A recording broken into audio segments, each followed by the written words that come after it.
मंगलमय जिन राज को वंदो वारंवार, जिन वाणी गुरु को नमो नय रहस्य दाता। धन्य धन्य जिन देव का शादवाद नहीं शक्र, जिसे साधने से मिटे भविजन का भव चक्र। जिनवर का नय चक्र हो, यह मोह तिमिर करे विनाश। वेद ज्ञान की दिव्य ज्योति में शुद्धात्मा का करे प्रकाश। एक अखंड अभेद त्रिकारी, नायक ध्रुव चैतन्य स्वभाव।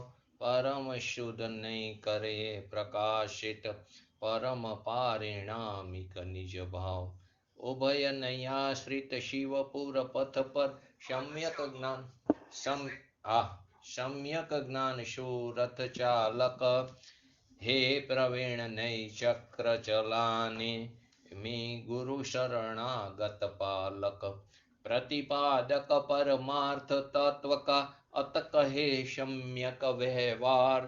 किंतु निषिद्ध सुनिश्चय से, वेद ज्ञान का यही प्रकार। द्रव्यार्थिक परियार्थिक नहीं, कहे यथार्थ पदार्थ स्वभाव। नित्यानित्य अभेद भेद में, एकानेक चिदानंद भाव। शादवाद में जिन वाणी ले, नय विरोध का करे शमन। जो अनादि अक्षण चिदात्म, लखे मोह का करे वमन। नए पक्षों से मुक्त हुए जो, निज स्वरूप में गुप्त रहे। निर्विकल्प हो शांत चित, वे ही अमृत साक्षात पिए। जिन प्रवचन का मर्म अहो, यह जानो नय रहस्य का सार। अंतर्मुख परिणीति में, बहती चिदानंद रस अमृत धार। श्री जिन वरनी वंदना, करो सहज निष्काम। पक्षांति क्रांत परमात्मा, पामो मंगल धाम। नय प्रमाण थी जाणीने, सप्त तत्वनो मर्म। रत्नत्रय निधि प्राप्त करी, नाशे त्रिविध दुष्कर्म। नमो रिंटणं नमो सिद्धाणं नमो आयरणं नमो वजणं नमो लोयस्वसवणं। चत्तारि मंगलम हरियंता मंगलम सिद्धा मंगलम शाहौ मंगलम, केवली पंतो धम्मो मंगलम। चत्तारि लोकतमा हरियंता लोकतमा सिद्धा लोकतमा शाहौ लोकतमा, केवली पंतो धम्मो लोकतमा। चत्तारि शरण भजामि अर्यन्ते शरण भजामि सिद्धे शरण भजामि शाहौ शरण भजामि केवली पंतो धम्मो शरण भजामि। ओम नमो अरिहंताणम। પ્રવચન સારના 47 નહીં એના ઉપર આપણે અત્યારે વાત ચાલી રહી છે। તે 47 નહીંની અંદર આપણે 42 અને 43 નંબરનો નહીં, ક્રિયા નહીં અને જ્ઞાન નહીં એની ચર્ચા કરવાના છે। તો સૌથી પહેલાં 43 નહીં બોલી જાઓ। 1 થી 43 જે આપણે ચાલી ગયા છે, 1 થી 41 ચાલી ગયા છે, 42 ને 43 થોડી ચર્ચા થઈ ગઈ છે, તે ક્રિયાની અને જ્ઞાનની। બોલો બોલો અમિતાબેન।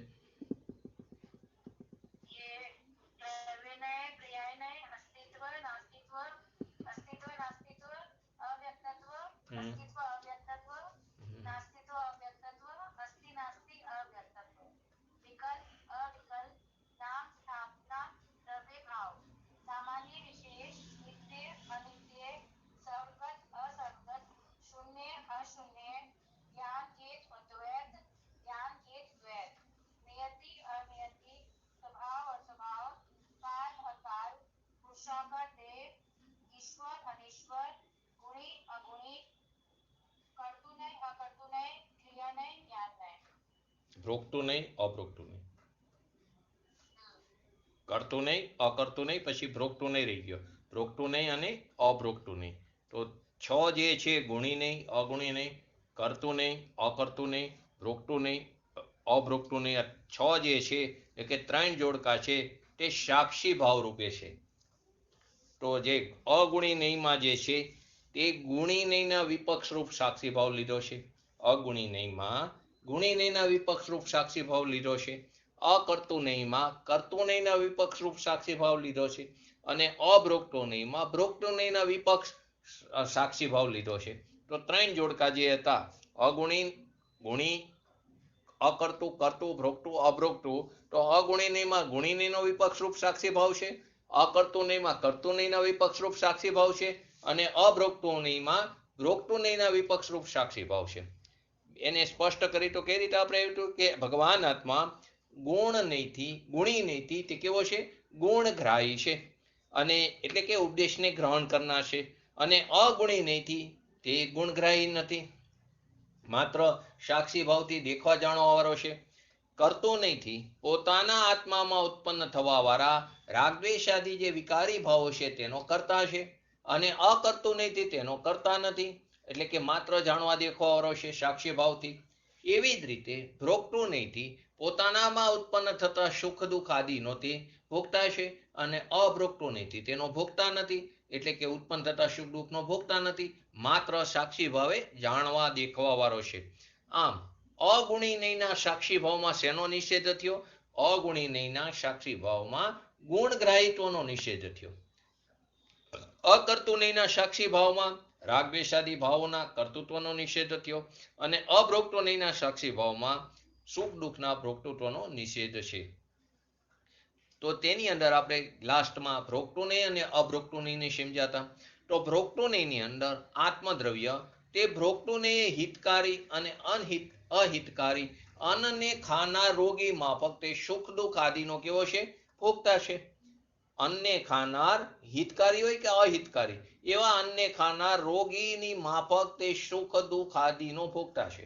અને અભોગતું નહીં એ હિતકારી અને અહિતકારી અન્નને ખાનાર રોગીને જોનાર વૈદ, રોગીને જે જોવે છે વૈદ, જે ખાલી સાક્ષી ભાવે જાણે દેખે છે, એ વૈદની જેમ તે કેવળ સાક્ષી છે. જેમ કોઈ રોગી જે છે તે હિતકારી અન્ન ખાય વૈદના કીધા મુજબ, એને અનુસાર પથ્યનું સેવન કરે તો સુખને ભોગવે છે, કાલ્પનિક સુખની વાત ચાલી રહી છે. અને જો અહિતકારી અન્નને ખાય છે તો તે કૃપથ્યનું અથવા તો કૃપથ્યનું સેવન કરે છે તો તે દુઃખને ભોગવે છે. એવી જ રીતે ભગવાન આત્મા ભોગતું નહીં પોતાના સદાચરણ, પોતાનો જે સદાચાર છે તે સદાચરણ અને એનો પોતાનો દુરાચરણથી ઉત્પન્ન થતા તે સુખ દુઃખ અથવા હર્ષશોકને તે ભોગવે છે. તથા જેમ હિતકારી અને અહિતકારી જીવને, જે હિતકારી અને અહિતકારી જે રોગી જીવ છે એ જે અન્ને ખાતો હોય અથવા પ્રથ્ય અથવા કૃપથ્યનું સેવન કરતો હોય, એ રોગીને જોનાર વૈદને માફક તે તેના સુખ દુઃખને ભોગવતો નથી. વૈદ એના સુખ દુઃખને નથી ભોગવતો, તે એને માત્ર સાક્ષી ભાવે જાણે દેખે છે. ઠીક તે જ પ્રમાણે ભગવાન આત્મા પણ અભોગતું નહીં પોતાની અંદર ઉત્પન્ન થતા હર્ષોક સુખ દુઃખને તે ભોગવતો નથી, પણ સાક્ષી ભાવે તે જાણે છે અવશ્ય. એટલે અનંત ધર્માત્મક આ ભગવાન આત્માની અંદર અન્ય અનંત ધર્મની જેમ એક ભોગતું નામનો ધર્મ પણ છે, જેના કારણે આ ભગવાન આત્મા પોતાની ભૂલથી ઉત્પન્ન થનારા સુખ દુઃખ હર્ષોકને તે ભોગવે છે. અને એક અભોગતું નામનો જે ધર્મ છે એને કારણે ભગવાન આત્મા પોતાની અંદર ઉત્પન્ન થતા સુખ દુઃખ અને હર્ષોકને તે ભોગવતો નથી, માત્ર સાક્ષી ભાવે જાણે દેખે છે. ભગવાન આત્માના આ ભોગતું અને અભોગતું ધર્મોને વિષય બનાવનાર અથવા એને ગ્રહણ કરનાર જે શ્રુત જ્ઞાનનો અંશ છે તેને ભોગતું નહીં અને અભોગતું નહીં કહેવામાં આવ્યું. તો કે આવો કરતું નહીં, અકર્તું, ભોગતું, અભોગતું નયોનો પ્રતિપાદ્ય માત્ર શું બતાવે છે કે આ ભગવાન આત્મા રાગદ્વેષાદી ભાવોને કરે છે, પણ તેના ફળ સ્વરૂપે પ્રાપ્ત થનારા સુખ દુઃખને ભોગવે પણ છે. છતાં આ બધાનો સાક્ષી ભાવે તે જ્ઞાતા દ્રષ્ટા પણ રહેશે. ફરીવાર કરતો અને અકર્તો, ભોગતો અને અભોગતો એ નયોનો પ્રતિપાદ્ય શું છે? માત્ર એટલું જ છે કે ભગવાન આત્મા રાગદ્વેષાદી ભાવોને કરે પણ છે અને તેના ફળ સ્વરૂપે પ્રાપ્ત થનારા સુખ દુઃખ કે હર્ષોકને તે ભોગવે પણ છે. તો પણ આ બધાનો સાક્ષી ભાવથી તે જ્ઞાતા દ્રષ્ટા પણ રહેશે. તેથી અકર્તા અભોગતા છે. પરમ શુદ્ધ નિશ્ચયનો જે વિષય છે પરંપરાણામિક ભગવાન આત્મા જે ત્રિકારી દ્રવ્ય છે તે અકર્તા અને અભોગતા છે. આ આપણે ગઈ વખતે ભોગતું નહીં અને અભોગતું નહીં 41 નંબર, 40 નંબર અને 41 નંબરનો નહીં સમજ્યા હતા. હવે 42 અને 43ની ચર્ચા થોડી થઈ ગઈ છે, ક્રિયા નહીં અને જ્ઞાન નહીં. તો આત્મદ્રવ્ય ક્રિયા નહીં, ક્રિયા નહીં એક્ઝામ્પલ આપ્યું છે, કોઈ માણસ મંદિરે દર્શન કરવા જતો હોય અને તેનાથી થાંભલા સાથે સહજપણે, એને ઈચ્છા નથી કે અથડાવવું, પણ સહજપણે એ અથડાઈ જાય છે, તો ક્રિયા નહીં એ થાંભલાને અથડાવવાથી એનું માથું ફૂટી જાય છે. અને એ ફૂટી જતા એની દ્રષ્ટિ ઉત્પન્ન થઈ જાય છે. એ પહેલા એને દેખતો નહોતો, તો એની દ્રષ્ટિ ઉત્પન્ન થઈને એને નિધાન પ્રાપ્ત થયું છે. એટલે કે અંદર જે થાંભલાની અંદર હીરા ઝવેરાત હતો એ પણ એને પ્રાપ્ત થયું. જેને એવા અંધની માફક અનુષ્ઠાનની પ્રધાનતાથી સિદ્ધિ સધાય. પ્રધાનતા શબ્દ અમીકો એનો અર્થ એમ કે બીજી અપેક્ષા પણ છે, તો કે તેને આ પ્રધાનતાથી આ સિદ્ધિ સધાઈ ગઈ, એટલે કે પ્રાપ્ત થઈ ગઈ એવું બતાવ્યું. અને જ્ઞાન નહીં, મુઠ્ઠી જે ચણા આપીને, એક મુઠ્ઠી ચણા આપીને જે ચિંતામણી રત્ન ખરીદ લેનાર જે વેપારી જે છે, ઘરના ખૂણામાં એક ખૂણામાં બેઠેલો કોઈ વેપારી છે, એ વેપારીની માફક વિવેકની પ્રધાનતાથી તે સિદ્ધિ સધાય એવું છે. બે એક્ઝામ્પલ આપ્યા. એક અનુષ્ઠાનની, એટલે કે એને એમ જ પ્રાપ્ત થઈ જાય છે. અનુષ્ઠાનની પ્રધાનતાથી, એટલે કે અહીંયા શુભભાવની વાત આવશે, એની પ્રધાનતાથી સિદ્ધિ સધાઈ જાય છે. અને બીજામાં વિવેકની પ્રધાનતાથી, કે જેવી રીતે કે જે કોઈ મુઠ્ઠી ચણામાં ચિંતામણી રત્ન એને પ્રાપ્ત કરી લેશે, એની વિવેકથી, એની બુદ્ધિથી તે પ્રાપ્ત કરી લેશે, એવી વિવેકની પ્રધાનતાથી પણ સિદ્ધિ સધાય છે, જ્ઞાનની અપેક્ષાએ. હવે એની આપણે ડીપમાં જઈએ. એક અંધજન સહજ ધાર્મિક ભાવનાથી પ્રેરિત થઈને, કોઈ આંધળો માણસ છે, એને કોઈ કારણે આંખની રોશની ચાલી ગઈ, અંદર કોઈ લોહીનો એવો વિકાર થયો તો આંખની રોશની તે સમયે ચાલી ગઈ હતી થોડાક સમય પહેલા. તે સહજ ધાર્મિક ભાવનાથી પ્રેરિત થઈને તે મંદિર જવા રસ્તામાં, મંદિર જઈ રહ્યો હતો, તો રસ્તામાં થાંભલા સાથે અચાનક તે અથડાઈ ગયો. તો જેથી તેનું માથું ફૂટી ગયું અને જે બધું ખરાબ લોહી હતું, જે વિકાર હતો, તે બધો વિકાર બહાર નીકળી ગયો. તો હવે એને એકદમ સ્પષ્ટ દેખાવા લાગ્યું. તો એને સ્પષ્ટ દેખાવા માટે માથું નહોતું ભટકાણું, એ તો અચાનક એનું માથું થાંભલા હારે ભટકાઈ ગયું. તો એનું જે ખરાબ લોહી હતું, જે વિકાર હતો, એ બધો નીકળી ગયો અને એની દ્રષ્ટિ પણ પ્રાપ્ત થઈ ગઈ, એનું અંધત્વ સમાપ્ત થઈ ગયું. થાંભલાને ટકરાવાથી તેનું માથું તો ફૂટ્યું જ, પરંતુ સાથે તે થાંભલો પણ તૂટી ગયો. તો થાંભલો તૂટતા તે થાંભલામાં કોઈ ખજાનો છુપાયો હશે, તે થાંભલો તૂટવાથી એ ખજાનો પણ એને સહજ પ્રાપ્ત થઈ ગયો. તો એ કયા કારણે જઈ રહ્યો હતો? તો એ એના કારણ કોઈ ક્રિયા માટે બહાર જઈ રહ્યો હતો, એટલે ધાર્મિક ક્રિયા છે, અહીં મંદિરે દર્શન કરવા જઈ રહ્યો હતો. તો એને એવો આશય નહોતો કે મારું માથું થાંભલા હારે ભટકાય તો મારી રોશની આવી જાય અને એની અંદર રહેલો ખજાનો મને પ્રાપ્ત થઈ જાય. એ તો ધાર્મિક ભાવનાથી સહજ જ પ્રેરિત થઈને મંદિર જઈ રહ્યો હતો, એમાં એનું માથું ભટકાણું ને ખરાબ લોહી નીકળી જવાથી એની દ્રષ્ટિ પાછી આવી ગઈ, એનું અંધત્વ સમાપ્ત થઈ ગયું. એ ભટકાણો તો માથું તો ફૂટ્યું, સાથે થાંભલો પણ તૂટ્યો. તો થાંભલાની અંદર કોઈ છુપાવેલો અચાનક ખજાનો હતો, તે પણ એને સહજ રીતે પ્રાપ્ત થઈ ગયો. જો કે તે માણસને, આંધળા માણસે ખજાનો અને દ્રષ્ટિ પ્રાપ્ત કરવા માટે વિવેકપૂર્વક કાંઈ પણ પ્રયત્ન કર્યો નથી. એ અંધજન માણસે તેને ખજાનો મેળવવા માટે કે એની દ્રષ્ટિ પાછી મેળવવા માટે એને કોઈ પણ વિવેકપૂર્વક પ્રયત્ન નથી કર્યો, કોઈ પણ પ્રયત્ન નથી કર્યો. તે તો સહજ ધાર્મિક ભાવનાથી પ્રેરિત થઈને મંદિરે જતો હતો. વળી વગર વિચારે સહજ તે થાંભલાની ટકરાવાની ક્રિયા બની. કોઈ પણ જાતનો એવો એને વિચાર નહોતો, તો સહજ રીતે તે થાંભલા હારે ભટકાઈ ગયો, એ ક્રિયા બની. તો જેમાં ખજાનો છુપાવવામાં આવ્યો હતો એ અને એને અંધજન એનું સમાપ્ત થઈ ગયું, એવા બે લાભ થયા. ખજાનો પણ મળ્યો ને નેત્ર જ્યોતિ પણ એની પાછી આવી ગઈ.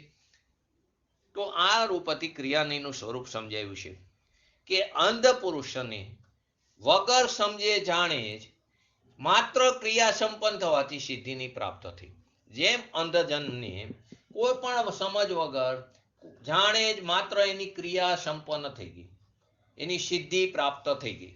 અનુષ્ઠાનથી સિદ્ધિ સધાય, એટલે કે અનુષ્ઠાન એટલે કોઈ પણ વગર વિચારે એને ક્રિયા સંપન્ન થઈ તો એની સિદ્ધિ પ્રાપ્ત થઈ ગઈ અને એને નિધિ મળી ગઈ. નિધિ એટલે પોતાનો ચૈતન્ય ભગવાન આત્મા. અહીં બહારની નિધિમાં ખજાનાની વાત છે એક્ઝામ્પલમાં, તો એને એની નિધિ પ્રાપ્ત થઈ ગઈ.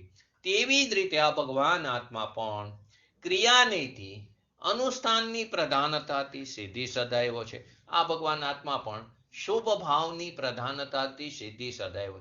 પ્રધાનતાથી એટલે અહીંયા મુખ્યની વાત કરીએ, રસ્તામાં આવો સહચર સ્વભાવ આવે છે, ભગવાનના દર્શન કરવાનો, સ્વાધ્યાય કરવાનો, બાર ભાવનાનું ચિંતન કરવાનો, આદિ એને શોભભાવ આવે છે રસ્તામાં, પરંતુ તે વ્યવહાર છે, એનાથી આત્માની પ્રાપ્તિ નહીં થાય. એટલે તો પ્રધાનતા શબ્દ મૂક્યો. સાથે બીજું કારણ છે, પરંતુ એ ગૌણ રૂપે કર્યું છે. અત્યારે પ્રધાનતાથી આની વાત બતાવી છે કે આ ભગવાન આત્મામાં પણ ક્રિયાનેથી અનુષ્ઠાનથી પ્રધાનતાની સિદ્ધિ સદાયો છે. એનું તાત્પર્ય શું થયું? ક્રિયાનેથી આ આત્માની મુક્તિ માર્ગમાં ચાલનારા સાધક જીવોના, શું કીધું ફરીવાર, જે આ વાત બતાવી ક્રિયા નહીં, એના માધ્યમથી આ આત્માની મુક્તિ માર્ગમાં ચાલનારા જે સાધક જીવો છે, છદ્મસ જીવો છે, એને યોગ્ય થવા વાળી આવશ્યક ક્રિયા, એને યોગ્ય થવા વાળી જે આવશ્યક ક્રિયા છે, અણુવ્રત છે, એને 11 પડીમાં ધારણ કર્યું હોય, અથવા તો 5 પ્રકારના મહાવ્રત છે, અથવા 5 સમિતિ, 3 ગુપ્તી, આવી આવશ્યક ક્રિયાઓના અનુષ્ઠાનથી એને પ્રધાનતાથી એ પ્રસિદ્ધિ સધાય. એનો અર્થ શું થયો? કે તે રસ્તામાં આવો સહચર શુભ ભાવ આવે છે તે બતાવ્યું. એની પ્રધાનતાથી એટલે કે બીજું કારણ છે કે જેને ગૌણ કર્યું કે પોતાના સ્વભાવના આશ્રય એને નિધિની પ્રાપ્ત થઈ છે, એ કારણને ગૌણ કર્યું છે, અને રસ્તામાં આવો સહચર શુભ ભાવ આવે છે એનું જ્ઞાન કરાવવા માટે એ ક્રિયાને મહત્વ આપ્યું, ક્રિયાના અનુષ્ઠાનથી પ્રધાનતાથી સિદ્ધિ સધાયું છે. હવે બીજું એક્ઝામ્પલ આપ્યું છે મુઠ્ઠી ચણાનું, તે જ્ઞાનની અપેક્ષાએ. તો કે મુઠ્ઠીભર ચણામાં ચિંતામણી રત્ન ખરીદનાર વેપારીનું ઉદાહરણ આપણને જ્ઞાનનીથી એના દ્વારા જ્ઞાનનીને સમજાવવામાં આવે છે. તો એની અંદર કઠિયારાનું એક્ઝામ્પલ આપ્યું છે, અથવા ખેડૂતનું, કે જંગલમાં પડેલું એક ચિંતામણી રત્ન, કઠિયારો લાકડા કાપવા જતો હતો, એને ચિંતામણી રત્ન મળ્યું. કઠિયારો તો એની કિંમત જાણતો નથી, એને તેમ લાગ્યો ચમકતો પથ્થર છે. એની દ્રષ્ટિમાં તો એક ચમકતો પથ્થર માત્ર હતો. તે ચિંતામણી રત્નને લઈને તે કઠિયારો પોતાના ઘરના ખૂણામાં, તે વટે માર્ગો હતો વેપારી, તો તે રસ્તામાં વિશ્રામો ખાવા માટે તે કઠિયારાના ઘરમાં આરામ કરતો હતો. કઠિયારોએ કીધું હું થોડી વારમાં જંગલમાં જઈને આવું છું, તો આ કે હું આરામ કરી લઉં છું. તે ઘરના ખૂણામાં બેઠો હતો વેપારી, જે ચિંતામણી રત્નનો પારખો હતો. તો કે એ ચિંતામણી રત્નને લઈને તે કઠિયારો પોતાના ઘરના ખૂણામાં બેઠેલો વેપારી ના ઘરે પહોંચ્યો, અને એટલે કે એના ઘરે પહોંચ્યો, અને તે વેપારીને કીધું આ ચરકતો પથ્થર તમે ખરીદશો? તો રત્નોનો પારખો શેઠજી ચિંતામણી રત્નને જોઈને મંત્રમુગ્ધ થઈ ગયા. તેઓ એકી હશે એ મંત્રને જોઈ, એ ચરકતા પથ્થરને જોઈ રહ્યા હતા. તે કાંઈ પણ ન બોલી શક્યા. તો શેઠજીના મૌનથી કઠિયારો વ્યાકુલ બની ગયો, આકુર વ્યાકુળ થઈ ગયો. કેમ, શું વાત છે, તમારે ખરીદવો નથી? તો શેઠજી તરત ચમકી ગયા. એને બાજીને સંભાળી લીધી. ખરીદવો છે, શા માટે નહીં? 100% અમે ખરીદશું. બોલો, શું લેશો આને? તો ઓલાને તો આ કિંમતની કંઈ ખબર નહોતી. એને કીધું 2 મુઠ્ઠી ચણાથી ઓછામાં કોઈ હાલતમાં હું તમને નહીં દઉં. મારે ઓછામાં ઓછી 2 મુઠ્ઠી ચણા જોશે. એનાથી ઓછામાં હું તમને આ ચમકતો પથ્થર નહીં આપું. આવો અક્કડ થઈને કઠિયારો બોલવા લાગ્યો. તો શેઠજી અચંબામાં પામી ગયા કે બસ 2 મુઠ્ઠી ચણામાં, એવું એમના મોઢામાંથી આવી ગયું. પણ તરત એમને પાછું સંભાળી લીધું કે 2 મુઠ્ઠી ચણા તો વધારે કહેવાય. 1 મુઠ્ઠી ચણામાં તમે નહીં આપો? કેમ કે જો સીધી હા પડે તો એને શંકા થાય, એટલે કે તમે 1 મુઠ્ઠી ચણામાં નહીં આપો, આ 2 મુઠ્ઠી ચણામાં તો આ વધારે તમે માગી લીધું મારી પાસે. એ ખરેખર તો 2 લાખ સોના મોર આપે તો પણ એ શેઠજી આપવા તૈયાર હતા, એટલો ચિંતામણી રત્ન હતું. પરંતુ એમને ભય હતો કે જો સીધી હા પાડી દઈશ તો આને શંકા થશે. તેથી 1 મુઠ્ઠી ચણાની વાત જાણી જોઈને એમને સમજાવવા માટે કરી કઠિયારાને. તો ઓલો કઠિયારાને તેમ થયું કે હાવ જશે, તો એ કે હા ભલે 1 મુઠ્ઠી ચણા એ આપશો ચાલશે, આ તો ફોગટના પથ્થરના મને 1 મુઠ્ઠી ચણા મળે છે. એમ અમૂલ્ય ચિંતામણી રત્ન તે શેઠજીને, એનો ઘર હોય કે કઠિયારાનું ઘર, કોઈ પણ ઘરના ખૂણામાં એ બેઠા બેઠા કાંઈ પણ વગર વિચારે, કોઈ પણ વગર વિવેકના પ્રયોગથી, કોઈ પણ વિચાર, પરંતુ પોતાનો વિવેક, પોતાના બુદ્ધિથી, એના પ્રયોગથી એને સહજ મળી ગયું. કોઈ પણ કંઈ પણ કર્યા વગર, ખાલી વિવેકથી, એને કઈ પ્રયત્ન નથી કર્યો, ખાલી વિવેકથી, પોતાની બુદ્ધિથી એને સહજપણે તે ચિંતામણી રત્ન મળી ગયું. આના માધ્યમથી જ્ઞાનને એ સમજાવ્યું છે. શું કહે છે જ્ઞાનને? કેમ જેમ ઘરના ખૂણામાં બેઠા બેઠા શેઠને પોતાના વિવેક બળથી એટલે કે પોતાના જ્ઞાન બળથી માત્ર મુઠ્ઠીભર ચણામાં ચિંતામણી રત્ન મળી ગયું, તેવી જ રીતે જ્ઞાન નહીં આ ભગવાન આત્મા વિવેકની પ્રધાનતાથી સિદ્ધિ સદાયો છે. વિવેકની જ્ઞાનની પ્રધાનતાથી તે મળે એવું છે. હવે તે જ્ઞાનની પ્રધાનતા કીધી તેની પાછળ કોઈ બીજું પણ કારણ છે ગૌણ રૂપે, તે પણ ત્યાં બતાવ્યું.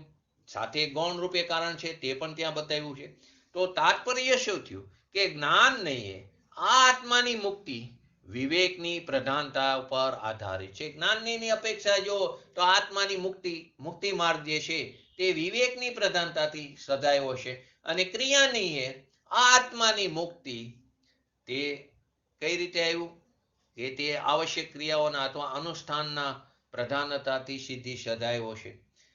આ કથનનો આશય એવો ક્યારેય ન સમજવો કે કોઈની ક્રિયાથી મુક્તિ થાય છે, કોઈની ક્રિયાથી મુક્તિ થાય છે અને કોઈની જ્ઞાનથી મુક્તિ થાય છે. આ કથનનો આશય એ ક્યારેય ન સમજવો કે કોઈની ક્રિયાથી મુક્તિ થાય, કોઈની જ્ઞાનથી મુક્તિ થાય. જ્યારે પણ કોઈ જીવને મુક્તિ મળે છે, કોઈ પણ જીવ જ્યારે મુક્ત દશા પ્રાપ્ત કરે છે, કોઈ પણ જીવ તનો વાત વલયમાં લોકના અગ્રભાગે વિરાજમાન થાય છે, ત્યારે બંને જ કારણ વિદ્યમાન પડેલા છે. ક્રિયાની વાળું કારણ પણ ખરું અને જ્ઞાનની વાળું પણ કારણ ખરું. એનો આશય એવો નથી કે કોઈને ક્રિયાથી મુક્તિ થઈ ગઈ કે શુભ ભાવ કરતા કરતા મુક્તિ થઈ ગઈ, અને એનો અર્થ એવો નથી કે જ્ઞાનની પ્રધાનતાથી એને મુક્તિ થઈ ગઈ. બંને કારણ ત્યાં સાથે જ વિદ્યમાન હોય છે. કેમ કે અનંત ધર્માત્મક આ ભગવાન આત્મામાં અન્ય અનંત ધર્મોની માફક એક ક્રિયા નામનો ધર્મ પણ છે, જેના કારણે આ આત્મા અનુષ્ઠાનની પ્રધાનતાથી સિદ્ધિ સદાયો છે. અને બીજો જ્ઞાન નામનો પણ ધર્મ છે, તેને કારણે આ ભગવાન આત્મા વિવેકની પ્રધાનતાથી સિદ્ધિ સદાય તેવો છે. એટલે એનો અર્થ એવો ન સમજો એકલી ક્રિયાથી પણ મુક્તિ મળી, એકલા વિવેકની પ્રધાનતાથી પણ રસ્તામાં સચર સ્વભાવ આવ્યા વગર રહેતો પણ નથી. આ ક્રિયા ધર્મ અને આ જ્ઞાન ધર્મને વિષય બનાવનાર જે શ્રુત જ્ઞાનના અંશ છે તેને ક્રિયા નહીં અને જ્ઞાન નહીં કહેવામાં આવ્યા. આગળ પણ આપણે બધા નયોની ચર્ચામાં એક વાત સ્પષ્ટ કરી હતી કે અહીંયા જુદા જુદા આત્માની વાત નથી, પરંતુ એક જ આત્મામાં બંને યુગલોને ઘટિત કરવાની વાત છે. એટલે કે ક્રિયા અને જ્ઞાન બંને યુગલોને ઘટિત કરવાની વાત છે. તો પણ પ્રધાનતા શબ્દનો પ્રયોગ કરીને ક્રિયાને અને જ્ઞાનનેમાં પ્રકરણમાં ખૂબ સાવધાની રાખવામાં આવી છે. નહીં તો અર્થનો અનર્થ થઈ જશે. શુભ ભાવથી શુદ્ધની પ્રાપ્તિ થઈ જાય, અનુષ્ઠાનથી સિદ્ધિ સદાઈ જાય. પરંતુ અહીંયા પ્રધાનતા શબ્દ એટલે જ માટે મૂકવામાં આવ્યો, એની સાવધાની માટે તે પ્રધાનતા શબ્દ મૂકવામાં આવ્યો. કંઈ જુદા જુદા આત્માની વાત નથી, એક જ આત્મામાં બંને ધર્મની વાત બતાવવામાં આવી છે.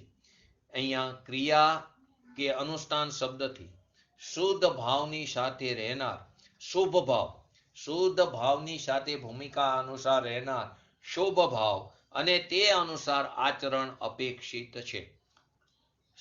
શુદ્ધ ભાવ છે ને એક કસાય ચોકડીની અભાવરૂપ વિતરાગ પરિણીતિ હોય, બે કસાય ચોકડીની અભાવરૂપ વિતરાગ પરિણીતિ હોય, ત્રણ કસાય ચોકડીની અભાવરૂપ વિતરાગ પરિણીતિ હોય, તે પ્રકારે એ શુદ્ધ ભાવની સાથે રહેનાર શુભ ભાવ એ આચરણ એ અનુસાર આચરણ અપેક્ષિત છે. 5મા ગુણ સ્થાને હોય તો 11 પડીમાંનું ધારણ હોય, 4થા ગુણ સ્થાને હોય તો 22 અભક્ષ્ય ચીજનું ભક્ષણ ન હોય, અભક્ષ્ય ચીજનો ત્યાગ હોય, એને અષ્ટમૂળ ગુણોનો ત્યાગ હોય, 7 પ્રકારના વ્યસનોનો ત્યાગ હોય, રાત્રિ ભોજનનો હોય. તો આ બધું એનું આચરણ ત્યાં અપેક્ષિત છે. શુદ્ધ ભાવની સાથે રહેનાર શુભ ભાવનું આચરણ અપેક્ષિત છે. એવી રીતે 5મા ગુણસ્થાનમાં 2 કસાય ચોકડીની અભાવરૂપ વિતરાગ પરિણીતિ હોય, ત્યાં શ્રાવક ધર્મ એને પ્રગટ થયો ત્યારે એને 11 પડીમાંનું પણ ધારણ હોય છે, 11 પડીમાંનું તે ધારણ કરતો હોય છે. તો તે શુભ ભાવ તે આચરણ એનું અપેક્ષિત છે. અને જ્યારે 3 કસાય ચોકડીની અભાવરૂપ વિતરાગ પરિણીતિ હોય, 5મા ગુણસ્થાનમાં અણુવ્રતનું પણ પાલન હોય છે, 5 પ્રકારના અણુવ્રતનું પણ પાલન હોય છે. અને જ્યારે 7મા ગુણસ્થાનમાં 3 કસાય ચોકડીની અભાવરૂપ વિતરાગ પરિણીતિ એમાં ઝોલતા ભાવલિંગી મુનિરાજની વાત આવે ત્યારે તેમાં સાથે શુદ્ધ ભાવની સાથે એને બાહીથી નગ્ન દિગંબરપણું, અંતરમાં તો 3 કસાય ચોકડીને અભાવરૂપ વિતરાગ પરિણીતિ અને સાથે સહચર તેને 5 મહાવ્રત, 5 સમિતિ, ત્રણ ગુપ્તી આદિનું તેને પાલન હોય છે. 28 મૂળગુણોનું યથાયોગ્ય પાલન હોય છે. એક પણ મૂળગુણોનું જો યથાયોગ્ય પાલન ન કરે તો તે દ્રવ્યલિંગી કહેવાને પણ લાયક નથી. જે યથાયોગ્ય 28 મૂળગુણોનું પાલન કરે તે મિથ્યા દ્રષ્ટિ પણ જો દ્રવ્યલિંગી મુનિરાજ હોય તો તે વંદન એટલે કે તે વંદન કરવા નમસ્કાર કરવાને લાયક છે. કેમ કે આપણે તેના પરિણામને તો ચકાસી નથી શકતા.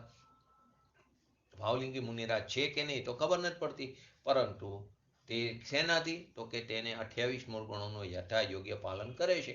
અહીં તો આપણે વાત કોની ચાલી રહી છે કે જે એને શુદ્ધ ભાવ એને પ્રગટ થયો તો સાથે રહેનારો શુભ ભાવ અને તે અનુસાર જે સદાચરણ છે એનું એ અપેક્ષિત છે, એનું આચરણ અપેક્ષિત છે.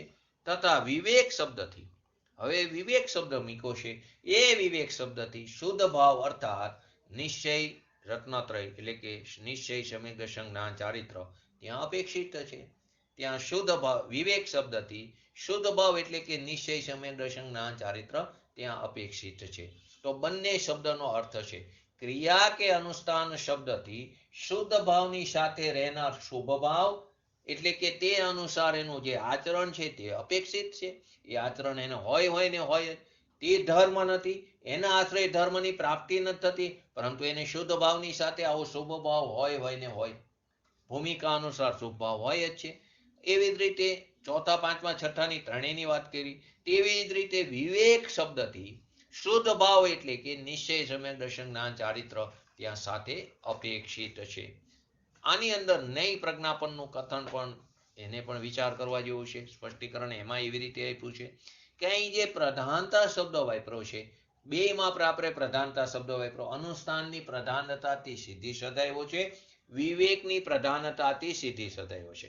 અનુષ્ઠાનની પ્રધાનતાથી સિદ્ધિ સદાયો છે તે ક્રિયાનયની અપેક્ષાએ, અને વિવેકની પ્રધાનતાથી સિદ્ધિ સદાયો છે તે જ્ઞાનનયની અપેક્ષાએ. તો અહીં જે પ્રધાનતા શબ્દ વાપરો છે જે એમ બતાવે છે કે ગૌણપણે બીજું કારણ પણ ત્યાં વિદ્યમાન પડેલું છે.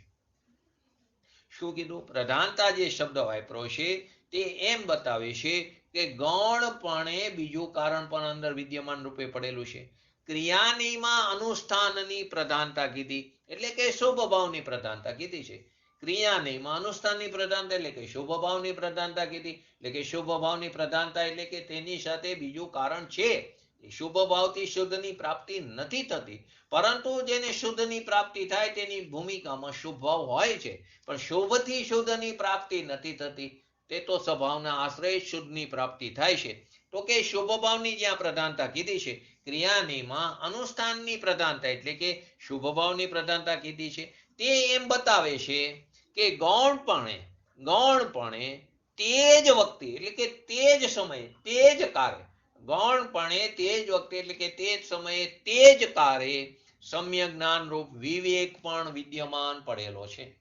સમ્યક જ્ઞાન રૂપ વિવેક પણ વિદ્યમાન પડ્યો છે. ત્યાં મુખ્યતઃ એટલે કે પ્રધાનતા કોની હતી? ક્રિયાનીમાં, તો કે અનુષ્ઠાનની, તો કે સાથે જ્ઞાનની વરો વિવેક પણ અહીંયા પડ્યો છે, પણ એ ગૌણ છે. અરે જ્યારે જ્ઞાનની અપેક્ષા બતાવે ત્યારે ત્યાં વિવેક જે છે તેની પ્રધાનતાથી સિદ્ધિ સદાય છે, ત્યારે ગૌણપણે અનુષ્ઠાન પણ પડેલું છે. તો કે શુભ રાગની પ્રધાનતાથી સિદ્ધિ સદાય છે. જ્યારે ક્રિયાનીથી આમ કીધું ત્યારે તે જ વખતે એ જ્ઞાન પણ સાથે વર્તે છે કે તે જ સમયે ગૌણ રૂપમાં અંતરમાં શુદ્ધતા પણ વિદ્યમાન છે. તે જ વખતે એ જ્ઞાન પણ સાથે વર્તી રહ્યું. ક્યાં વખતે? કે જ્યારે શુભ રાગની પ્રધાનતાથી સિદ્ધિ સદાય છે, તે એ જ્યારે ક્રિયાનયના માધ્યમથી કીધું ત્યારે તે જ વખતે જ્ઞાન પણ સાથે વર્તી રહ્યું છે. એ જ્ઞાન કેવું? તો કે એ સમયે ગૌણ રૂપમાં અંતરમાં શુદ્ધતા પણ અંદર વિદ્યમાન છે. આવું જ્ઞાન ભેગું હોય તો જ ક્રિયાને સાચો કહેવાય છે. કયું જ્ઞાન હોય સાથે? તો કે કયું જ્ઞાન અંતરમાં, કયું જ્ઞાન એ વખતે વર્તે છે કે તે જ સમયે ગૌણ રૂપમાં અંતરમાં શુદ્ધતા પણ વિદ્યમાન છે, એટલે કે એને જાણતું જ્ઞાન એટલે કે એ જ્ઞાન ત્યારે વર્તે છે. આવું જ્ઞાન જો ભેગું હોય તો એ ક્રિયાને સાચો કહેવાય. કે જે ક્રિયાની અપેક્ષાથી અનુષ્ઠાનથી સિદ્ધિ સદાય એટલે કે શુભ ભાવથી સિદ્ધિ સદાય છે, એ ક્રિયાને ક્યારે સાચો કહેવાય? કે ત્યારે એને એ જ સમયે જ્ઞાન પણ વર્તી રહ્યું છે કે અંતરમાં શુદ્ધતા પણ વિદ્યમાન છે. હવે શુદ્ધ ચૈતન્ય રૂપ આત્મામાં અનંત ધર્મો છે, તેઓને નહીં ભલે મુખ્ય ગૌણ કરીને જાણે, નહીં ભલે ને મુખ્ય ગૌણ કરીને જાણે અથવા તો તેને પ્રતિપાદન કરે, પરંતુ વસ્તુમાં તો બધા ધર્મો મુખ્ય ગૌણપણે રહેતા નથી.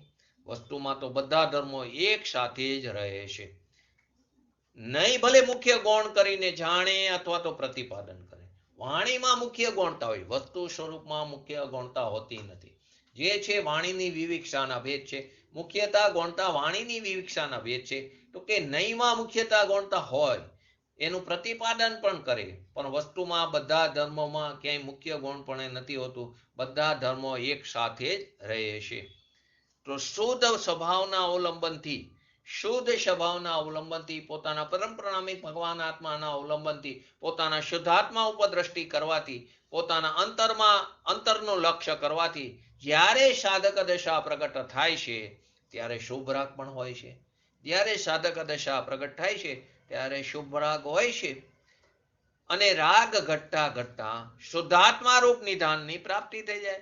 રાગનું ઘટવાપણું થાય, સ્વભાવનું જોર વધે છે, રાગનું ઘટવાપણું વધે, શુદ્ધિની વૃદ્ધિ થાય છે, તો શુદ્ધાત્મા રૂપ નિધાનની પ્રાપ્તિ થઈ જાય છે. ત્યારે શુભની પ્રધાનતાથી સીધી સદાય એમ કહેવામાં આવ્યું, એને પ્રધાનતાથી કહેવામાં આવ્યું. આ રીતે ભગવાન આત્માનો એક ધર્મ છે, તેને જાણનાર ક્રિયાને છે. ફરીવાર, શુદ્ધ સ્વભાવના અવલંબનથી, ખરેખર તો આ વસ્તુ છે, શુદ્ધ સ્વભાવના અવલંબનથી જ્યારે સાધક દશા અથવા ધર્મીપણું પ્રગટ્યું અથવા તો વિતરાગ દશા પ્રગટ થાય છે ત્યારે શુભ રાગ પણ હોય છે. ભૂમિકા અનુસાર શુભ રાગ પણ હોય છે. અને રાગ ઘટતા ઘટતા શુદ્ધાત્મા રૂપ નિધાનની પ્રાપ્તિ થઈ જાય છે. ત્યારે શુભની પ્રધાનતાથી સિદ્ધિ સધાય છે એમ કહેવામાં આવ્યું. અને આ રીતે ભગવાન આત્માનો એક ધર્મ છે, તેને જાણનારો જે શુદ્ધ જ્ઞાનનો અંશ છે તેને ક્રિયાની કહેવામાં આવ્યું. જ્યાં ક્રિયાનીતિ શુભની પ્રધાનતા કરી, ત્યાં જ તેની સાથે ગૌણ રૂપમાં સમ્યક શ્રદ્ધા જ્ઞાન રમણતા રૂપ શુદ્ધતા પણ રહેલી છે. જ્યાં ક્રિયાનીતિ શુભની પ્રધાનતા કરી, જ્યાં ક્રિયાનીતિ શુભની પ્રધાનતા કરી, ત્યાં જ તેની જ સાથે ગૌણ રૂપમાં સમ્યક દર્શન જ્ઞાન ચારિત્રની શુદ્ધતા પણ પડેલી છે, રહેલી છે. જો શુદ્ધતા ન હોય અને એકલો શુભ રાગ જ હોય તો શુભ રાગની પ્રધાનતા કહેવાનું બને જ નહીં. પ્રધાનતા કીધું એનો તેમ કે કોઈ બીજી વસ્તુ છે, તો પછી પ્રધાનતા કહેવાનો એ શબ્દ જ ન આવે તો શુભ રાગની પ્રધાનતા કહેવાનું બની જ ન શકે. પ્રધાનતા શબ્દ જ બીજાનું અસ્તિત્વને દર્શાવે છે. ફરીવાર, જ્યાં ક્રિયાનીથી શુભની પ્રધાનતા કરી, ત્યાં જ તેની સાથે તે જ સમયે ગૌણ રૂપમાં સમ્યક દર્શન જ્ઞાન ચારિત્ર રૂપ શુદ્ધતા પણ રહેલી છે. જો શુદ્ધતા ન હોય ને એકલો શુભ રાગ હોય તો શુભ રાગની પ્રધાનતા કહેવાનું જ ન બનવાનું, એવું બને જ નહીં કહેવાનું. કેમ કે પ્રધાનતા જે શબ્દ છે તે જ બીજાનું અસ્તિત્વ બતાવે છે. કોઈને શુભ રાગની પ્રધાનતાથી સિદ્ધિ સધાય છે અને કોઈને જ્ઞાનની પ્રધાનતાથી સિદ્ધિ સધાય છે. આમ એક ધર્મ જુદા જુદા આત્મામાં નથી. જે આગળ આપણે પણ આવી ગઈ, એનો તેવો નથી કોઈને શુભ રાગની પ્રધાનતાથી સિદ્ધિ સધાય, કોઈને જ્ઞાનની પ્રધાનતાથી સિદ્ધિ સધાય, એટલે કે એના વિવેકની પ્રધાનતાથી સિદ્ધિ સધાય, કોઈને અનુષ્ઠાનના પ્રધાનતાથી સિદ્ધિ સધાય, એટલે કે શુભ રાગથી કોઈને એની પ્રધાનતાથી સિદ્ધિ સધાય અથવા કોઈને જ્ઞાનની પ્રધાનતાથી સિદ્ધિ સધાય. એમ આ જે બે ધર્મ જે છે, આમ એક ધર્મ તે જુદા જુદા આત્માના નથી. એક જ આત્મામાં એક જ સમયે બંને ધર્મો રહેલા છે. એક જ આત્મામાં એક જ સાથે બધા ધર્મો છે, તો આ બંને ધર્મો પણ એક જ આત્મામાં એક જ સમયે તે વિદ્યમાન છે. ત્યાં મુખ્યતા અને ગૌણતા તે વાણીનો ભેદ પડે છે. અનુષ્ઠાનની પ્રધાનતાથી સિદ્ધિ થાય છે એમ ક્રિયાને જે આત્માને લક્ષમાં લીધો છે, અનુષ્ઠાનની પ્રધાનતાથી સિદ્ધિ સધાય છે એમ ક્રિયાને જે આત્માને લક્ષ લીધો છે અથવા તો જે આત્માનો આશ્રય કર્યો છે તે જ આત્માને જ્ઞાનને એ જુઓ તો એમ કહેવામાં આવશે કે જ્ઞાનની પ્રધાનતાથી સિદ્ધિ સધાય છે. ફરીવાર, અનુષ્ઠાનની પ્રધાનતાથી સિદ્ધિ સધાય છે એમ ક્રિયાને જે આત્માને આશ્રય કર્યો હતો, જે આત્માને લક્ષમાં લીધો છે અથવા તો જે આત્મા ઉપર દ્રષ્ટિ કરી છે તે જ આત્માને જ્ઞાનને એ જુઓ તો તે આત્મા એમ કહેવામાં આવે કે તે વિવેકની પ્રધાનતાથી સીધી સદાય અથવા તો જ્ઞાનની પ્રધાનતાથી સીધી સદાય છે. આમ ક્રિયાને અને જ્ઞાનને બંને નયોના વિષયરૂપ બંને ધર્મ, આ બંને નયોના વિષયરૂપ બંને ધર્મ એક આત્મામાં એક જ સાથે રહેલા, એક જ આત્મામાં એક સાથે રહેલા છે. આ જુદા જુદા નહીં, જુદા જુદા ધર્મો દ્વારા એક શુદ્ધ ચૈતન્ય આત્મદ્રવ્ય અને આત્મ સ્વરૂપને તે બતાવે છે. આજ ભલે જુદા જુદા ધર્મો હોય, જુદા જુદા નહીં હોય, પણ તે બતાવે છે કોને? એક જ આત્મ સ્વરૂપને તે બતાવે છે, એક જ ભગવાન આત્માને તે બતાવે છે, એક આત્મદ્રવ્યને તે બતાવે છે. આખા કથનનો સાર શું થયો કે જ્યારે ભગવાન આત્મા સાધક દશામાં હોય છે, જ્યારે ભગવાન આત્મા છદ્મ દશામાં હોય છે, ત્યારે તેની ભૂમિકા અનુસાર નિશ્ચય, સમ્યક દર્શન, જ્ઞાન, ચારિત્ર રૂપ એ ભાવરૂપ વિતરાગ ભાવ પણ હોય છે અને શુભ ભાવરૂપ રાગ ભાવ પણ હોય છે. રાગધારા અને જ્ઞાનધારા અથવા તો કર્મધારા અને જ્ઞાનધારા બંને સાથે હોય છે. શું કહે છે કે જ્યારે ભગવાન આત્મા સાધક દશામાં હોય છે ત્યારે તેની ભૂમિકા અનુસાર નિશ્ચય, સમ્યક દર્શન, જ્ઞાન, ચારિત્ર રૂપ વિતરાગ ભાવ પણ હોય છે અને શુભ ભાવરૂપ રાગ ભાવ પણ હોય છે. અને એનું આચરણ પણ ભૂમિકા અનુસાર હોય જ, એનું આચરણ પણ હોય ભૂમિકા અનુસાર. પૂજ્ય ગુરુદેવ શ્રીનું આચરણ જુઓ, એની ભૂમિકા અનુસાર આચરણ હોય અને એમાં વિવેક હોવો જરૂરી છે. નિશ્ચયભાષી ન બની જવાય. જ્યાં જે વિવેક હોય તે વિવેક પ્રમાણે એનું વર્તન હોવું જોઈએ, હોવું જોઈએ ને હોવું જોઈએ. વિવેક ચૂકી જાઓ, એનો નિશ્ચયાભાષી બની જાઓ, આ તો બધી ક્રિયા છે, એના ઉપર લક્ષ ન લો, આપણે તો આપણા ભગવાન આત્માનું લક્ષ લો, એનાથી આત્માની પ્રાપ્તિ થઈ જાય. આ બધી તો વિવેક જારો અને આ બધું કરવું તે બરાબર નથી, તો એમાં આપણું લક્ષ રહી જશે. એમ નથી, એ હોવું જરૂરી છે. એનાથી આત્માની પ્રાપ્તિ નહીં થાય, પણ એનો અર્થ એવો નથી કે એને ઉડાડી દેવું. એ હોવું જોઈએ, ભૂમિકા અનુસાર હોવું જોઈએ, હોવું જોઈએ, હોવું જોઈએ. બરાબર, ઘણી બધી વસ્તુ મુનિ અને શ્રાવક માટેની વાત છે, પરંતુ આપણે એનો અર્થ એમ નથી કે આપણે પાપ આચરવું જોઈએ. આપણે પણ એનું પાલન કરવું જોઈએ. બાર ભાવનાનું ચિંતન મુનિની વાત છે, તો એનો અર્થ એવું નથી કે આપણે ન કરવું બાર ભાવનાનું ચિંતન. એટલે દરેક વસ્તુ, કોઈ પણ વસ્તુ, ક્રિયા હોય, કોઈ પણ આચરણ હોય, એ વિવેકપૂર્વક જ મંદિરમાં હોવું જરૂરી છે. નહીતર આખો સંઘ એ દોષનું કારણ બને છે. જાણતા અજાણતા, તો અજ્ઞાનતા એ જ મોટામાં મોટો દોષ છે. અજ્ઞાનતાથી મોટું બીજું કોઈ પાપ નથી. ક્યાંય કોઈ વસ્તુની આપણે ક્યાંય કોઈ આચરણ ગલત થતું હોય તો બતાવવાનું. સંઘ માને કે ન માને એ એમની વાત છે. ન માને તો કઈ નહીં, એ એમની ઓલા પ્રમાણે હાલે. પણ એનો અર્થ એવો નથી કે તમારે છૂટી જવું જોઈએ. એ આપણાથી વિરુદ્ધ આચરણ ન હોવું જોઈએ. ધારો કે અત્યારે એક પ્રશ્ન 2-3 દિવસથી ઉપસ્થિત થયો છે, જો કે મેં જ ઉપસ્થિત કર્યો છે, પણ હું બહાર આવતો નથી હવે, પરંતુ એ પ્રશ્ન ખરેખર વિવેક હોવો જોઈએ, નથી ધરવાતો, તો આપણે શું કરી શકીએ? એટલે જ કીધું કે તેરી શુદ્ધતા ભી બળી और તેરી અશુદ્ધતા ભી બળી. દીપચંદજી સમજતા નથી બોલ્યા, પંચમકારના મનુષ્યને જોઈને બોલ્યા. તમે એને ગમે એટલું સમજાવો તો એનો અહમ નહીં છૂટે. પ્રશ્ન એવો છે નીતિનભાઈ, ખાસ સમજવા જેવો છે, આચરણની વસ્તુ છે. જયંતિભાઈ, છાયાબેન, અમિતાબેન, કઈ નિંદાની વાત નથી, પરંતુ આપણે તો હવે 5 જણ છીએ એટલે હું બોલું છું, વધારે તો બોલે જ પણ નહીં. રેકોર્ડિંગમાં ભલે આવે, કેમ કે આ સત્ય વસ્તુ છે. કે કોઈ પણ શીટ ઉપર જ્યાં વિદ્વાનો પંડિતો બેસીને સ્વાધ્યાય કરાવતા હોય, એ શીટ ઉપર બેસીને કોઈ સ્ત્રી સ્વાધ્યાય આદિ ન કરી શકે. આ નિયમ છે, ચરોણાની યોગનો નિયમ છે. પાલવું ન પાલવું એ અલગ વસ્તુ છે. એ કોઈ બહુ મોટી છે, મોટું કારણ, પણ એને માનવું ન માનવું એ તમારા હાથની વાત છે.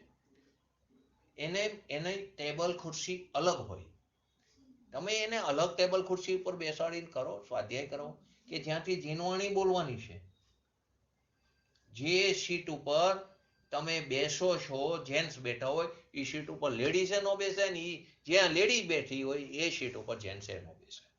હવે જ્યાં વિદ્વાનો ને પંડિતો જે સીટ ઉપરથી આપણે ગાદી કહીશી તો પાછા એનો અર્થનો અનર્થ કોઈ કરે કે ગાદી તો સંપ્રદાયમાં ગાદી આવે, એ ગાદીની વાત નથી. જે સીટ ઉપરથી વિદ્વાનો અને પંડિતો જીનવાણી પીરસી રહ્યા છે એ સીટ ઉપરથી બેસીને કોઈ સ્ત્રી હોય કે જે પણ પંડિત હોય એ ન કરી શકે સ્વાધ્યાય.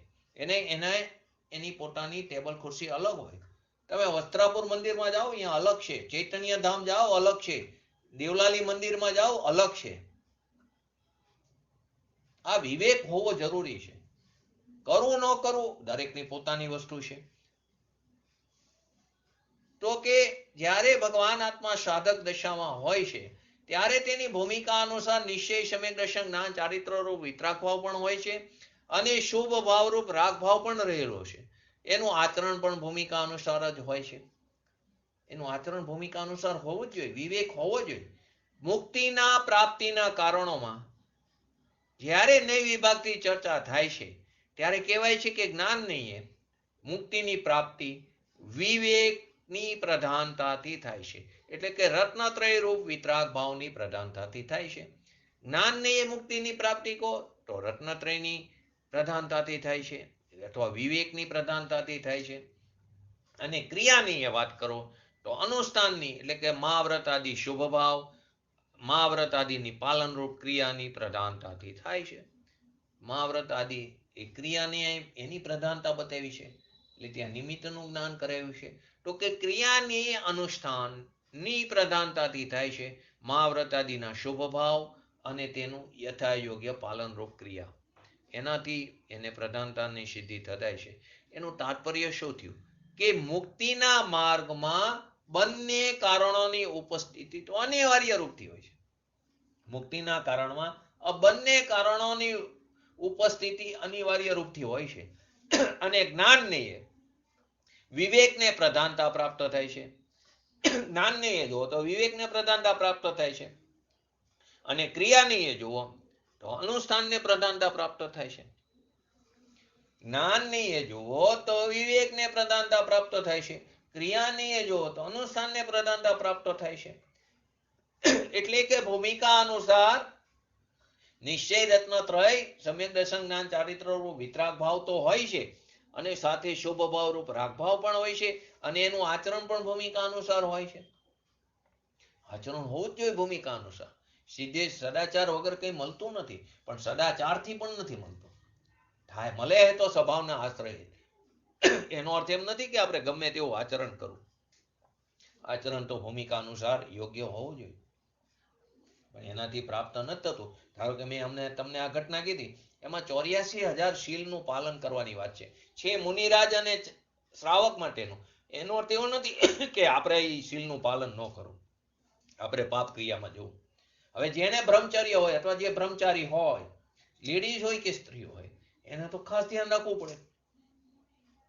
એને તો આ 84,000 શીલનું પાલન કરવું જોઈએ. બહુ જ બધું જીનવાણી જ્યાં જેમ ને તેમ પીરસી પણ શકાતી નથી. બહુ જ એનો વિનય વિવેક હોવો જોઈએ, નહીં તો દોષનું કારણ બને છે. અને જાણતા અજાણતા આપણે અમને આવી ખબર નહોતી. અજ્ઞાનતા એ જ મોટામાં મોટો દોષ છે. તો આચરણ ન ખબર હોય તો બધું જાણીને યથાયોગ્ય આચરણ કરવું જોઈએ, ને ન કરે તો પછી એમાં આપણે કંઈ કરી શકતા નથી, કેમ કે અશુદ્ધતા પણ એની બળી છે. આપણે ફરી વાર આના પોઈન્ટ જોઈ લઈએ. ક્રિયાની અને જ્ઞાનની આવતીકાલે, વ્યવહારની અને નિશ્ચયની, પછી શુદ્ધની અને અશુદ્ધની, એટલે 47 પૂરા થાય છે. આત્મદ્રવ્ય ક્રિયાનીથી જેમ થાંભલા સાથે ભટકાવાથી, માથું ફૂટી જવાથી, દ્રષ્ટિ ઉત્પન્ન થઈને જેને નિધાન દ્રષ્ટિ ઉત્પન્ન થઈ ગઈ, અંધત્વ સમાપ્ત થઈ ગયું અને ખજાનો એટલે કે જેને નિધાન મળી ગયું છે, એવા પ્રજ્ઞાચક્ષુ એવો જે અંધજન છે એની સમાન અનુષ્ઠાનની પ્રધાનતાથી સિદ્ધિ સધાય છે. અને જ્ઞાન નહીંથી જે મુઠ્ઠીભર ચણાની આપવાથી રત્ન ચિંતામણી રત્ન પ્રાપ્ત થઈ ગયું. ચિંતામણી રત્ન ખરીદવું જે વેપારીએ ઘરના ખૂણામાં બેઠેલા વેપારી સમાન વિવેકની પ્રધાનતાથી તે સિદ્ધિ સધાય છે. એકમાં વિવેકની પ્રધાનતાથી, એકમાં અનુષ્ઠાનની. અનુષ્ઠાન એટલે શુભભાવની પ્રધાનતાથી, વિવેકની પ્રધાનતા એટલે જ્ઞાનની પ્રધાનતાથી. પેલું ભગવાન આત્મામાં અનુષ્ઠાનપૂર્વક કાર્ય સિદ્ધિની યોગ્યતા છે, જેને ક્રિયા ધર્મ કહેવામાં આવે. ભગવાન આત્મામાં અનુષ્ઠાનપૂર્વક કાર્ય સિદ્ધિની યોગ્યતા છે એને ક્રિયાધર્મ કીધો. આ જ રીતે જ્ઞાન દ્વારા કાર્ય સિદ્ધિની યોગ્યતા છે જેને જ્ઞાન ધર્મ કહેવામાં આવ્યો. આ બંને નયોને જાણવા વાળું, આ બંને ધર્મોને જાણવા વાળું જે જ્ઞાન છે, શ્રુત જ્ઞાનનો અંશ છે, તેને ક્રિયાની અને જ્ઞાનની કહેવામાં આવ્યું. અહીંયા ક્રિયાનો ઉદ્દેશ જળની ક્રિયાથી નથી. અહીં જે ક્રિયાની વાત છે તે એનો ઉદ્દેશ જળની ક્રિયાથી નથી. અહીંયા સાધક દશામાં થવાવાળા શુભ ભાવની ક્રિયા કહેવામાં આવી છે. અહીં ક્રિયાનો વ્રત તપ ઉપવાસ કરો એવી જળની ક્રિયાની વાત નથી, શરીરના લક્ષ્ય થતી ક્રિયાની વાત નથી. અહીં તો સાધક દશામાં જે જીવ પહોંચ્યો છે જન્મ દશામાં, કે જેને વિતરાગ ભાવ છે, એટલે કે નિશ્ચયપૂર્વકના વ્યવહારની વાત છે. નિશ્ચયપૂર્વકના એટલે કે શુદ્ધ ભાવની સાથે રહેલા શુભ ભાવની વાત છે. તો કે અહીંયા ક્રિયાનો ઉદ્દેશ જળની ક્રિયાથી નથી. અહીંયા સાધક દશામાં થવા વાળા શુભ ભાવને ક્રિયા કહેવામાં આવી છે, કારણ કે તે વ્રત શીલ સંયમ આદિ બાહ્ય ક્રિયામાં નિમિત્ત થાય છે. આ જ રીતે જ્ઞાનનો ઉદ્દેશ રત્નત્રય રૂપ શુદ્ધ પરિણીતિ છે. જ્ઞાનનો ઉદ્દેશ શું છે? રત્નત્રય રૂપી શુદ્ધ જે પરિણીતિ છે તેનાથી છે, માત્ર બહિર્લક્ષી ક્ષયોક્ષમ જ્ઞાનથી નથી. જ્ઞાનનો અર્થ એવો નથી કે જેને ક્ષયોક્ષમ જ્ઞાન હોય એ જ્ઞાનની વાત નથી, કે જે જ્ઞાન રત્નત્રય રૂપ શુદ્ધ પરિણીતિ વાળું હોય એનાથી છે એનો જ્ઞાનનો ઉદ્દેશ. ક્ષયોક્ષમ જ્ઞાનથી નથી અને ક્રિયામાં જળની ક્રિયાથી નથી, પરંતુ સાધક દશામાં એટલે કે જેને વિતરાગ ભાવ પ્રગટ થયો છે એવા એની સાથે જે શુભ ભાવ છે તેને અહીંયા ક્રિયા કહેવામાં આવી છે. ત્રીજો પોઈન્ટ, કોઈને શુભ ભાવથી મોક્ષ થાય છે અને કોઈને રત્નત્રય રૂપ શુદ્ધ ભાવથી થાય છે એવું અહીં કહેવાનું નથી. કોઈને શુભ ભાવ કરતા કરતા મોક્ષની પ્રાપ્તિ થઈ ને કોઈને શુદ્ધ ભાવની કરતા કરતા મોક્ષની પ્રાપ્તિ થઈ એમ કહેવાનો અર્થ નથી. સાધકને નિશ્ચય રત્નત્રયની સાથે થવા યોગ્ય શુભ ભાવ હોય જ છે.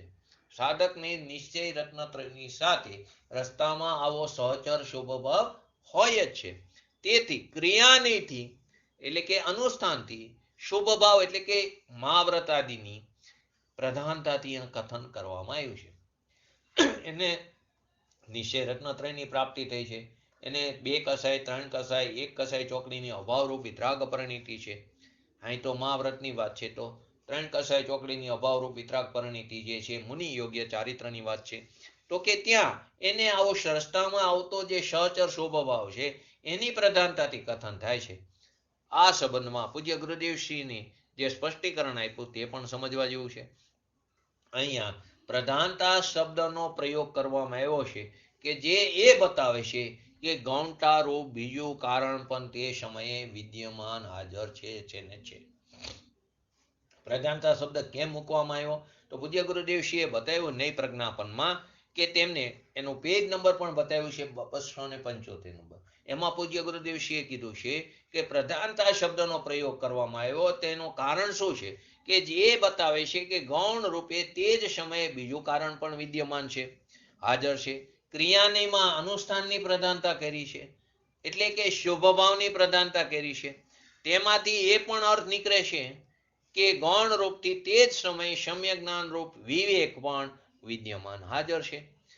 જ્યારે શુભ ભાવની ક્રિયાનીમાં અનુષ્ઠાનની પ્રધાનતા એટલે કે શુભ ભાવની પ્રધાનતા કરી છે કહી છે, તેમાંથી એ અર્થ નીકળે છે કે ગૌણ રૂપથી તે જ સમયે જે સમય ક્રિયાનીથી અનુષ્ઠાનથી સિદ્ધિ સધાય છે એવું કહેવામાં આવ્યું, તે જ સમયે સમ્યક જ્ઞાન રૂપ વિવેક પણ વિદ્યમાન ગૌણ રૂપે વિદ્યમાન પડેલો છે. શુભ રાગથી પ્રધાનતાથી સિદ્ધિ થાય છે એવું ક્રિયાનીથી જ્યારે કહેવામાં આવે છે, શુભ રાગની પ્રધાનતાથી સિદ્ધિ સધાય છે એવું જ્યારે ક્રિયાનીથી કહેવામાં આવે છે, ત્યારે તે જ સમયે તે જ કારે તે જ વખતે આ જ્ઞાન પણ સાથે જ રહે છે, કે જે તે જ કાળમાં ગૌણ રૂપથી શુદ્ધતા પણ વિદ્યમાન છે. કયું જ્ઞાન સાથે રહે છે? જે વર્તી રહ્યું છે કે તે એ જ કાળમાં ગૌણ રૂપથી શુદ્ધતા પણ વિદ્યમાન છે એવું જ્ઞાન અંતરમાં રહે છે, ત્યારે એ ક્રિયાને સાચો કહેવામાં આવ્યો છે. આ નૈ પ્રજ્ઞાપનમાં પૂજ્ય ગુરુદેવશ્રીના શબ્દોની વાત આપણે જાણી. હવે આ જ વસ્તુને આપણે આગળ હવે વ્યવહારની અને નિશ્ચયની વાત થોડી આજ કરી લઈ, કાલે એના ઉપર વિશેષ લેશું. અહીંયા આગળ આપણો વ્યવહારની અને નિશ્ચયની એવો તે આ વસ્તુને સમજશો એટલે ખ્યાલ આવશે બંને વચ્ચે શું ફરક છે. અહીં પણ વ્યવહારની અને નિશ્ચયની શબ્દ આવે છે. આગળ આપણે વ્યવહારની અને નિશ્ચયની સમજ્યા. આત્મદ્રવ્ય વ્યવહાર નહીંથી અન્ય પરમાણુની સાથે બંધનાર અને તેનાથી છૂટનાર પરમાણુની માફક બંધ અને મોક્ષમાં દ્વૈતને અનુસરનારું છે. આત્મદ્રવ્ય વ્યવહાર નહીંથી બોલ્યા છે શબ્દ વ્યવહાર નહીંથી અન્ય પરમાણુની સાથે કર્મના પરમાણુ અન્ય પરમાણુની સાથે બંધનાર અને તેનાથી છૂટનાર તેનાથી બંધનાર અને તેનાથી છૂટનાર પરમાણુની માફક બંધ અને મોક્ષમાં દ્વૈતને અનુસરનારું છે. અને નિશ્ચય નહીં બંધ અને મોક્ષમાં યોગ્ય બંધ અને મોક્ષના યોગ્ય સ્નિગ્ધ અને વૃક્ષ સ્નિગ્ધ એટલે લુખાસ અને ચિકાસ તો કે સ્નિગ્ધ અને વૃક્ષ ગુણ રૂપે પરિણમીને બંધનાર કે મુક્ત થનાર પરમાણુની માફક બંધ અને મોક્ષને વિશે અદ્વૈતને અનુસરનારું છે. નિશ્ચયનીમાં અદ્વૈતની વાત આવશે, વ્યવહારનીમાં દ્વૈતની વાત આવે છે. ફરીવાર આત્મદ્રવ્ય વ્યવહાર નહીંથી અન્ય પરમાણુની સાથે બંધનાર અને તેનાથી છૂટનાર પરમાણુની માફક બંધ અને મોક્ષમાં દ્વૈતને અનુસરનારું છે અને નિશ્ચયની બંધ અને મોક્ષના યોગ્ય સ્નિગ્ધ અને વૃક્ષ એને યોગ્ય સ્નિગ્ધ અને વૃક્ષ ગુણ રૂપે પરિણમીને બંધનાર કે મુક્ત થનાર પરમાણુની માફક બંધ અને મોક્ષને અદ્વૈત એ વિશે અદ્વૈતને અનુસરનારું છે. કોઈ પણ પરમાણુ બંધાય કે છૂટો પડે કોઈ પણ પરમાણુ બંધાય કે છૂટો પડે છે ત્યારે તેમાં અન્ય પૂતગલ પરમાણુની અપેક્ષા અવશ્ય હોય છે. એમ જ કહેવાય છે. શું કહેવાય છે? કોઈ પણ પૂતગલ પરમાણુ બંધાય કે છૂટો પડે છે ત્યારે તેમાં અન્ય પૂતગલ પરમાણુની અપેક્ષા અવશ્ય હોય છે. એમ જ કહેવાય છે કે આ પરમાણુ એ પરમાણુથી બંધાણો કે એ પરમાણુથી છૂટો પડ્યો ત્યારે એમ જ કહેવાય કે આ પરમાણુ એ પરમાણુથી બંધાણો અથવા તો એ પરમાણુથી છૂટો પડ્યો. ફરીવાર કોઈ પણ પૂતગલ પરમાણુ બંધાય કે છૂટો પડે ત્યારે કોઈ બીજા પૂતગલ પરમાણુની અપેક્ષા હોય જ છે, અવશ્ય હોય છે. માટે જ એમ કહેવાય છે કે આ પરમાણુ એ પરમાણુથી બંધાણો કે એ પરમાણુથી છૂટો પડ્યો. આ જ પ્રમાણે જ આ ભગવાન આત્માના બંધાવાના કે મુક્ત થવાના પ્રસંગમાં કર્મની અપેક્ષા આવતી હોય છે. આ ભગવાન આત્મામાં બંધાવાના કે મુક્ત થવાનો જે પ્રસંગ છે એમાં કર્મની અપેક્ષા આવતી હોય છે. બંધાવામાં તો કર્મની અપેક્ષા છે જ, છૂટવામાં પણ કર્મની જ અપેક્ષા હોય છે. છૂટવામાં પણ બંધાવામાં તો કર્મની અપેક્ષા બધાને ખ્યાલ આવે, છૂટવામાં પણ કર્મની જ અપેક્ષા હોય છે. કેમ કે જેવી રીતે એમ કહેવામાં આવે કર્મથી બંધાયો એવી જ રીતે એમ પણ કહેવામાં આવે છે કર્મથી છૂટો થયો. જેમાં આવ્યું ને એક પરમાણુથી છૂટો થયો કે અન્ય પરમાણુ સાથે બંધાણો કે અન્ય પરમાણુ સાથે છૂટો પડ્યો તો આત્મા કર્મથી બંધાણો અને કર્મથી છૂટો પડ્યો. આમ બંધાવા અને છૂટવા બંનેમાં જ કર્મની અપેક્ષા રહેલી છે. જ્યારે ઓલામાં એક પરમાણુ ક્યાંય પણ પરમાણુ બંધાય કે છૂટો પડે ત્યારે તેમાં અન્ય પરમાણુની અપેક્ષા હોય છે. તેમાં આત્મા પણ બંધાણો કે છૂટો પડ્યો એમાં તે કર્મની અપેક્ષા રહેલી છે. બંધ અને મોક્ષ આ બંને બંધ અને મોક્ષ આ બંને આત્મા અને કર્મ આ બંનેની અપેક્ષાને કારણે કહેવામાં બંધ અને મોક્ષ આ બંને આત્મા અને કર્મ આ બંનેની અપેક્ષાને કારણે કહેવામાં આવ્યું છે કે ભગવાન આત્મા વ્યવહારને બંધ અને મોક્ષ એવા દ્વૈતને અનુસરે છે. કઈ અપેક્ષાએ? બંધ અને મોક્ષને આ બંનેને આત્મા અને કર્મ આ બંનેની અપેક્ષાને કારણે બંધ અને મોક્ષ કહેવામાં આવ્યું છે. ભગવાન આત્મા વ્યવહારને બંધ અને મોક્ષ એવા દ્વૈતને અનુસરે છે. જો નિશ્ચયથી વિચારીએ તો પ્રત્યેક પરમાણુ બંધાવા કે છૂટવા યોગ્ય જે સ્નિગ્ધ અને વૃક્ષ જે છે એ ગુણને કારણે પોતે જ એકલો બંધાય છે અને છૂટે છે. પોતે જ એકલો બંધાય છે અને પોતે જ છૂટે છે. તેના બંધાવાને કે છૂટવામાં બીજું કોઈ કારણ નથી, કોઈ બીજું અન્ય પરમાણુ પણ નથી. તેના બંધાવામાં કે છૂટા પડવામાં કોઈ અન્ય કારણ નથી. તેવી જ રીતે નિશ્ચયની ભગવાન આત્મા પોતે પોતાની યોગ્યતાથી જ બંધાય છે અને પોતે જ પોતાની યોગ્યતાથી છૂટે છે. એ જ રીતે ભગવાન આત્મા નિશ્ચયની વાત છે તો ભગવાન આત્મા પોતે પોતાની યોગ્યતાથી જ બંધાય છે અને પોતાની જ યોગ્યતાથી તે મુક્ત પામે છે. તેને બંધન અને મુક્તિમાં અન્યની અપેક્ષા નથી. એને બંધન થવામાં કે મુક્ત થવામાં પોતે પોતાની ભૂલને કારણે બંધાય છે અને પોતે પોતાની ભૂલને સુધારીને તે મુક્ત થાય છે. તેથી જ કીધું છે કે નિશ્ચય નહીં આ ભગવાન આત્મા બંધ અને મોક્ષમાં અદ્વૈતને અનુસરણ કરનાર છે. બંધ અને મોક્ષને એ નિશ્ચયની અપેક્ષાએ જુઓ તો એને અદ્વૈતને અનુસરણ કરનાર છે. તો આવો વ્યવહારની અને નિશ્ચયની આવતીકાલે વધારે વાત કરશું અને પછી અશુદ્ધની અને શુદ્ધનીનો કાલ થોડુંક આવશે અને આવતા સોમવારે તે શુદ્ધની અને અશુદ્ધની પતિને આપણે સપ્તભંગીમાં જશું. તો આપણે આપણા ભગવાન આત્માના આશ્રય આપણી પર્યાયમાં શીઘ્ર ને શીઘ્ર વિતરાગતા પ્રાપ્ત કરી એવી પરમ વિરલ ભાવના સાથે આજનું વ્યક્તિત્વ પૂરું કરું. જય જીનેન્દ્ર. બોલો જીનવાણી સ્તુતિ. બોલો બોલો જયંતિભાઈ બોલો.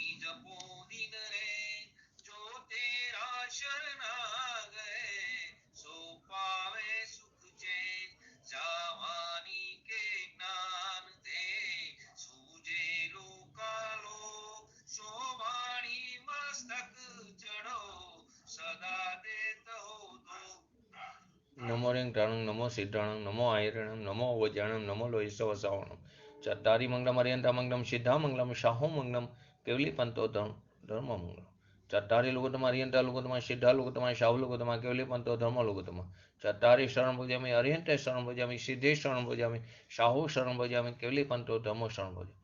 ઓમ નમો અર્યંતાણમ. બોલીએ શ્રી પંચ પરમેષ્ઠી ભગવંતોનો જય. બોલીએ શ્રી જીનવાણી માતનો જય હો. બોલીએ શ્રી પરમ પૂજ્ય પરમ ઉપકારી સદગુરુ દેવનો જય હો.